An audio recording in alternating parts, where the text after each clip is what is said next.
Nasungkit ng tubong Real Quezon na si Kisea Antendido ang third runner-up sa Miss Philippines USA.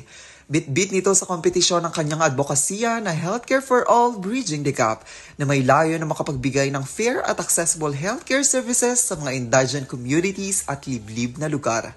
Samantala, layunin ng kompetisyon na ito na hubugin ang mga kabataang babae upang maging takapagsulong na makabuluhang advokasya para sa komunidad. Nagpapasalamat naman si Kisea sa lahat ng suporta para sa kanya sa naturang kompetisyon. Gigi Medanilla nag-uulat para sa DZDG 96.7 Destiny Radio at your service.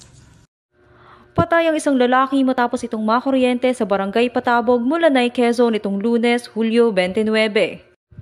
Ayon sa report, dudumisa na noon sa kanilang bakuran malapit sa creek ang nasawi nang aksidente nitong mahawakan ang nahulog na electric wire dahil sa bagyong Karina. Samantala, dead on arrival naman sa ospital ang biktima. Sa ngayon, nasa pangangalaga na ng pamilya ang labi ng nasawi.